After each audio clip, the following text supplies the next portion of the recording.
Price Lord. கர்த்தருடைய பரிசுத்த நாமத்துக்கு மகிமை உண்டாவதாக. இந்த வியாழக்கிழமை காலையிலே உங்களை சந்திப்பதில் மிகுந்த சந்தோஷம். இந்த நாளுடைய ஆசீர்வாதத்துக்கு ஒரு வேத பகுதி வாசிப்போம்.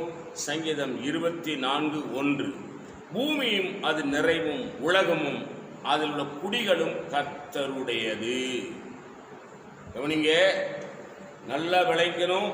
இந்த பூமி, இது நிறைவு, இந்த உலகம், இந்த உலகத்தில் குடியிருக்கிற எல்லா மனிதர்களும் கர்த்தருடையது என்று சங்கீதக்காரன் சொல்கிறார்.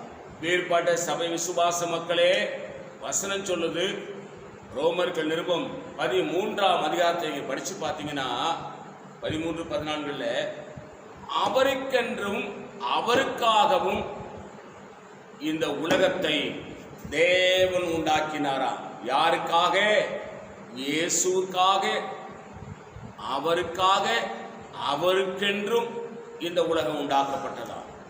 அப்படி அர்த்தம் என்னன்னு கேட்டா, இந்த உலகம் முழுவதும் எனக்கு சொந்தமல்ல, ஒரு மதத்துக்கு சொந்தமல்ல, ஒரு ஜாதிக்கு சொந்தமில்ல.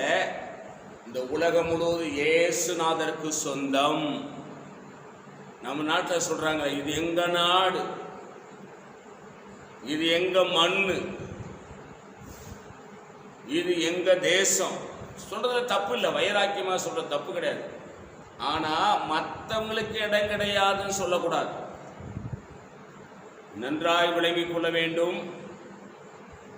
ஒரு ஜாதியினருக்கு இந்த உலகம், இந்த இந்தியா தேசம் கிடையாது. பலதரப்பட்ட ஜாதியினர், பலதரப்பட்ட மனிதர்கள், பலதரப்பட்ட மதங்கத்தில் பேரை வாழ்கிறார்கள்.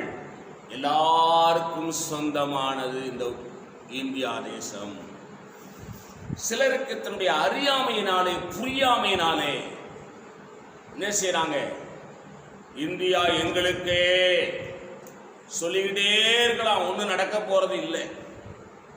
காரணம் என்னன்னு கேட்டா, இந்த உலகம், இந்த இந்தியா ஆண்டவராகிய இயேசுநாதருக்கு சொந்தம் என்கிறதை மனதில் வைத்துக் கொள்ளுங்கள்.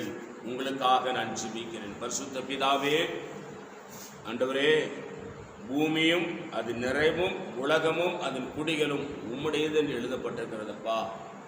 இது எங்களுக்கு சொந்தம் இல்லை ஆண்டவரே. ஆண்டவரே, இந்த உலகத்திலே நாங்கள் வாடகை வீட்டில் குடியிருக்கிறது போல வாடகை இந்த உலகத்தில் வாழ்ந்து கொண்டிருக்கிறோம். எங்களுக்கு சொந்த தேசம் பரமதேசம் என்பதை நாங்கள் விளங்கி கொண்டு இந்த உலகத்திலே வாழ எங்களுக்கு உதவி செய்யும். இயேசுவின் நாமத்தில் வேண்டிக் கொள்கிறோம் பிதாவே, ஆமேன். God bless you. கர்த்தர் உங்களை ஆசீர்வதிப்பாராக.